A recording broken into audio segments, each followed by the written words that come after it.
I got a lot of emails over the last couple of weeks about a video that I did recently on how to pay down your mortgage quicker based on the advice of money mentor Graham Home.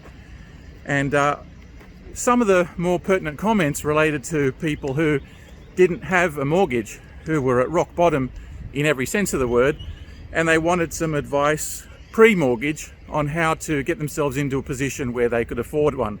So today's video, I'm going to talk a little bit about the first book that I read when I was getting myself out of trouble, and that was The Barefoot Investor by Scott Pape.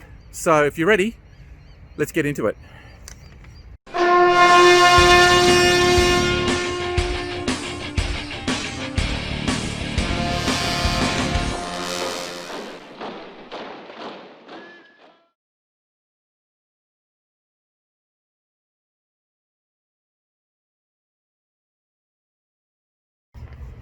Hey, welcome back. So the first thing to say before we get started is that I'm not a financial planner or advisor, nor an accountant. So take all you hear on this video with a pinch of salt and make sure you consult a financial advisor before making any important decisions in your lifestyle. Having said that, these are some personal experiences that made a huge difference to my digging my way out of trouble and getting back on top of the economic ladder. So hopefully you'll get something of value from this video. In my previous video on raising the Titanic, I talked about money mentor Graham Home and how his advice made a huge difference to me. Now, in a lot of the emails I've received recently, people were saying, well, that's all well and good, but I don't yet have a mortgage. So how do I go about saving for one? Well, that's where this video comes in really handy, because Scott Pape's Barefoot Investor is primarily geared towards people who are at absolute rock bottom.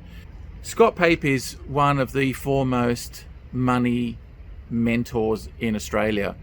His book, The Barefoot Investor, has had millions of reads. It's been on a bestseller list for goodness knows how long, and it's made a difference to many, many people's lives. I'll link the website and the book in the description section below, so make sure you check out the book and absolutely buy it because it'll be good value for money.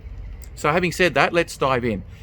Scott has a 9-point plan to dig yourself out of trouble and to make a change to your life so that you never have to worry about money again. Step number 1 in this plan is to have a date night once a month with your money situation. What that means is he wants you to write down all of your debts, how much they're worth, how much interest you're paying on them, what your income is, what your superannuation level is, what your insurances are, and have a look at them once a month in review to see if there's anything you can improve, anything you need to attack differently, anything that you're not addressing properly, so that you can really make some changes quickly and alter the course of that ship. So pretty easy.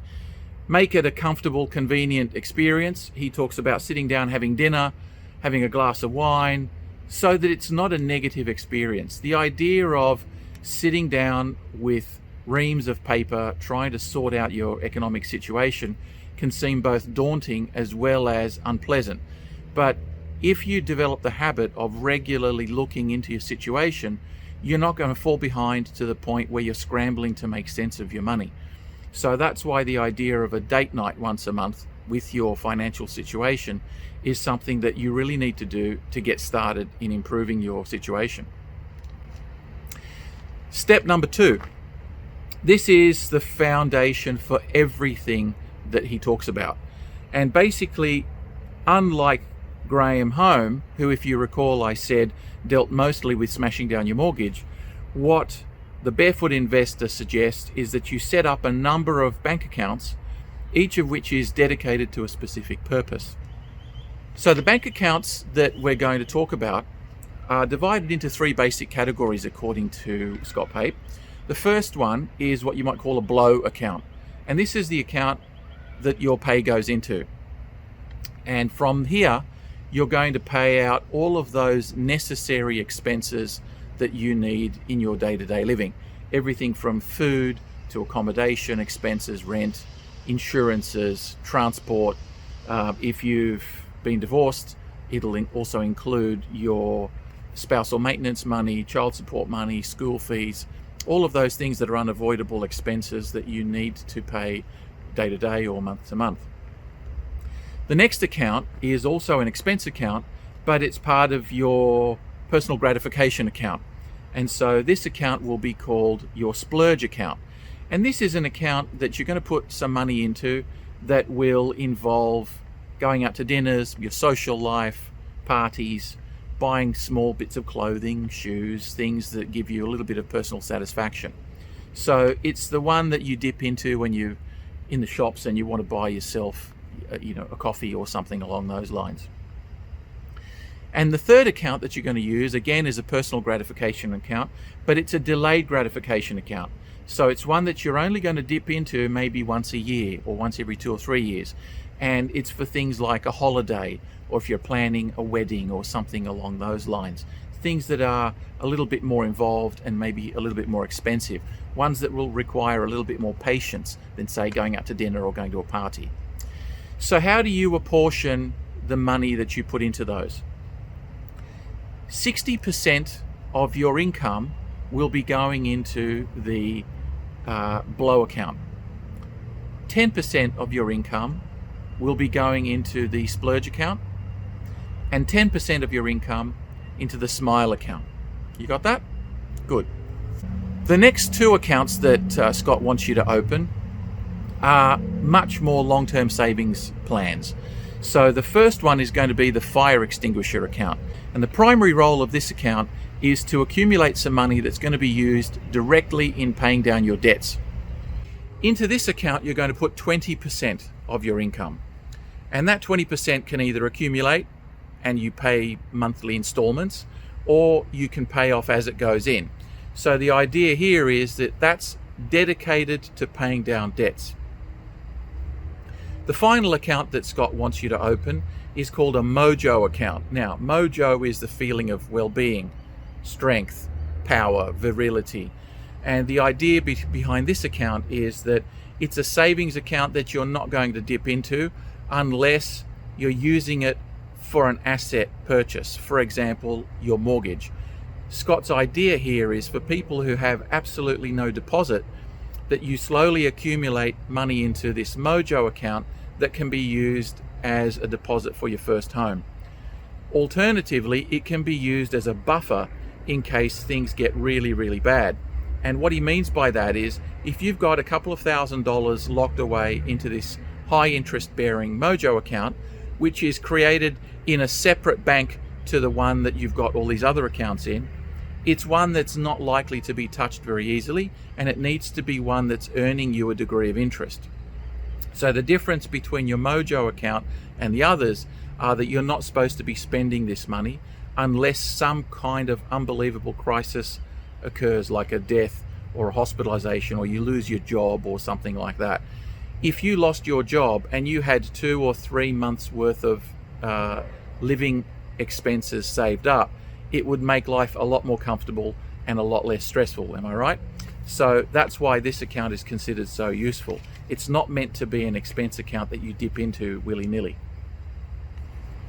Now, the mojo account is not one that you've allocated a percentage of your pay into, unless you really want to. The idea of this account is that you put any bonuses, any garage sale money that you've made, any kind of odd jobs that you've done, or little boons of money that you've got through gifts or other means, tax return bonuses, that goes into that directly, so that it's not considered a part of your income. So let's review this once again. You're going to have one account which is going to be your blow account, out of which you pay all of your daily expenses, and that's going to be 60% of your income. The second one is going to be a splurge account with 10% of your income, which is for any kind of everyday feel good, pay yourself a little reward expense account. 10% of your income goes into that every week. The third account is your smile account. It's the one that you're going to prepare for that awesome holiday that you've been thinking about doing for a while, but you just don't have the cash, and you're not going to borrow money on your credit card for. So you're saving up for it so that the reward is one that doesn't leave you in more trouble after than before. That's also a 10% per week input. The fourth account is your fire extinguisher account, which is a savings account based on being able to accumulate money to pay down debts like credit cards and personal loans. So there are 4 accounts, preferably sub-accounts of the same bank, that should not be charging you any interest, and ones that should not be charging you any monthly fees. Doing a quick search on the internet should find you banks that will do that for you. Now, the 5th account is one in a separate bank that's going to give you a high yield of interest, one that's not going to be touched unless it's used for absolute emergencies or as a deposit for your home loan. That's your Mojo account. So you've got 5 accounts that you're going to establish and automate money going into that so that you don't even have to think about it. You got that? Excellent. That is the foundation for Scott Pape's Barefoot Investor.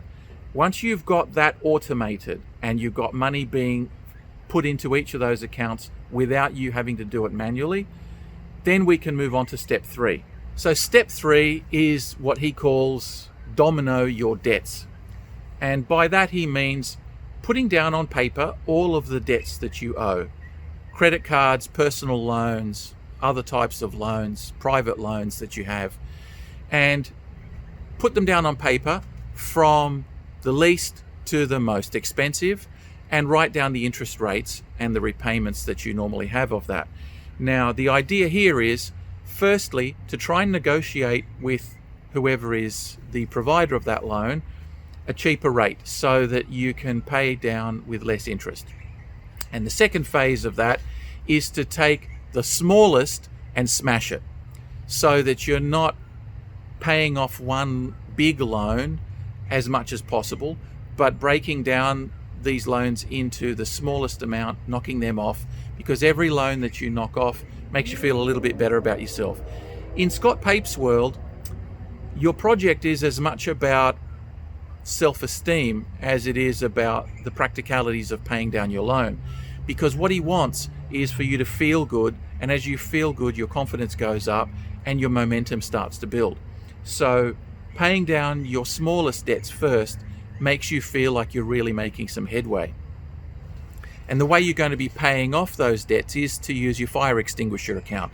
So whether you do it weekly or whether you do it fortnightly or monthly, transfer money out of your fire extinguisher account into that account and you'll find your debts coming down quite reasonably quickly.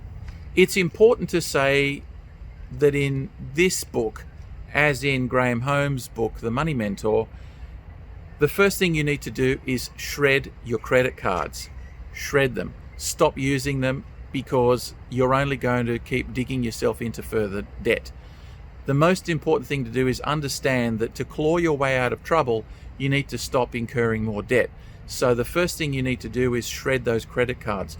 Look at any kind of expenses that are being taken out of those credit cards, like Netflix or any other subscriptions that are unnecessary. And I mean unnecessary from the point of view that you're staying in debt rather than paying it off, and kill off those subscriptions and shred those credit cards.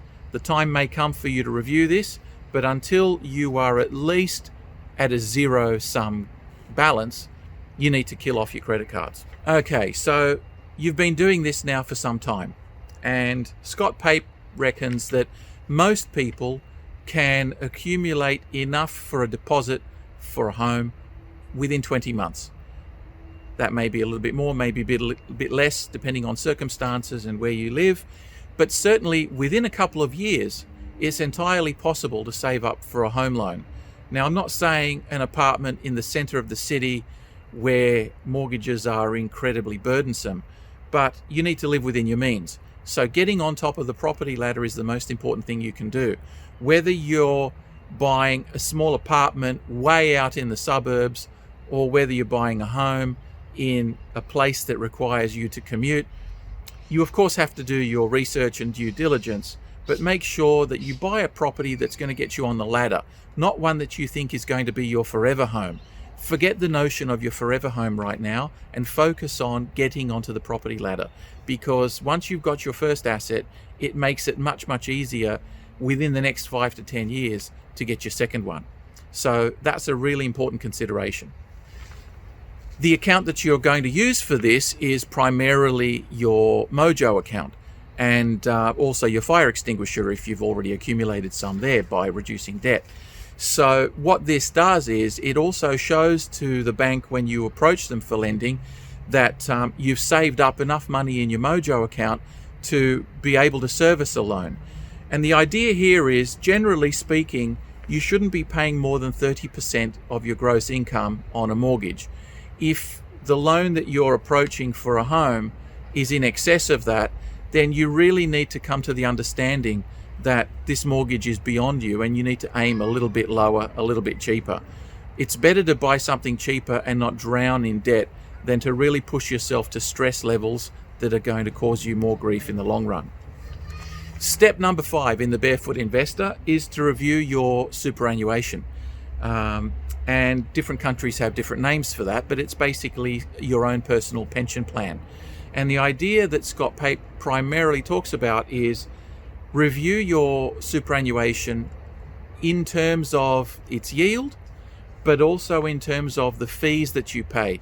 And when you read his book, he goes into quite a bit of detail in how the fees of a lot of these mutual fund managers swallow up so much potential money that you could make that it's well worth looking at a budget superannuation fund that doesn't charge you any fees. So do have a look at his book, which will give you lots of really good ideas in finding a superannuation fund with minimum fees and highest returns. Step 6. Step 6 brings us back to our Mojo account that we started off. It was the 5th account meant for long-term savings. And we did it mostly to feel good that we had a bit of cash put aside for emergencies. But now we're going to take an even more important focus on the Mojo account and funnel some of our income if you can afford it. Whether it's 5% or an extra 10% is up to you. The idea that he wants you to entertain is that you want to have at least 3 months of living expenses squirreled away in case you break a leg, end up in hospital from coronavirus or God knows whatever other thing may befall you, so that you're not stressed about how much money you've got to live on and whether you can pay your mortgage or other debts that you've got. Because stress about money is one of the most insidious causes of illness in human society. And not worrying about money can make a substantial impact on the quality of your life. So it's worth squirreling away a little bit of money so that little by little you'll end up in a very short period of time with 3 months worth of living expenses. And that's a really, really useful tip until you get your foot up onto the mortgage ladder. Okay, from this point onwards, point number 7, we're moving into mortgage land. And you may find some parallels here with what I talked about from Graham Home, the Money Mentor, in my previous video. What Scott suggests is exactly what is suggested by Graham Home, in that you need to smash down your mortgage as quickly as possible. And there are basically 2 ways to do this. First, negotiate a lower interest rate. And the way you do that is you call your bank and negotiate with them. Look at my video, Raising the Titanic, and tips I learned from Graham Home, the Money Mentor, in exactly how to do that, because there's a very, very sneaky process that you need to involve. So please do visit that video of mine that I did a couple of months ago. And the second thing you need to do is pay more onto your mortgage than is your minimum repayment. For every dollar that you can load onto your mortgage, you can dramatically decrease the amount that you pay long term. Step 8 involves a combination of thinking about your retirement as well as paying off your home loan as much as possible. And the idea is discussed in much more depth in the book, which I direct you to. But in principle, what he wants you to do is pay off your home and never stop working, because in Australia at least, when you're retired, you can earn $30,000 without any tax. And that's a really good way to make sure that money you make stays in your pocket. But more importantly, he believes that the average person can survive on $250,000 worth of superannuation. And he does this by a couple of calculations that ties in with the pension.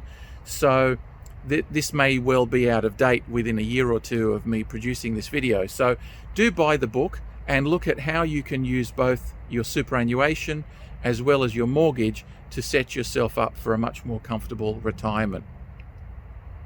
The final step, step 9, is a bit of an altruistic one, in which Scott Pape asks you to think about all of the positive things that have happened to you, the steps you've taken to improve the quality of your own life, and try to leave a legacy and give a helping hand to others. The fact that I'm doing these videos is one example of that. I went through a very dark place. I dug myself out through the help of these sorts of books and these sorts of mentors, and this is just another way that I can start giving back to other people and help you drag yourself out of a rut. So do think about giving some money to charity. Do think about putting up your own YouTube channel. It's not easy, but it's certainly paid off in spades in terms of the letters, the emails, and the comments I get from people who are so grateful that I've made an effort to try and help people out who've been in the same or even worse position than I was. So do try and leave a legacy by helping others. It makes you feel better about yourself. It makes you feel like it's all worthwhile, and we're all part of a larger community. So do look at reading Scott Pape's Barefoot Investor. I think you're going to get a lot out of it, particularly if you have no assets, no mortgage, and you're really struggling to get a foothold. It's going to help you set up a few bank accounts and move along well on your way to getting a mortgage and being financially independent. So I hope you've got a little bit out of this video. Please feel free to drop me an email. Let me know your own story. As I said, I'm not a financial advisor. Please do run any of this material by them to make sure that it's all filtered through the right channels and that you're not doing anything that's inappropriate for your circumstances. Until next time, remember to walk tall. Cheers.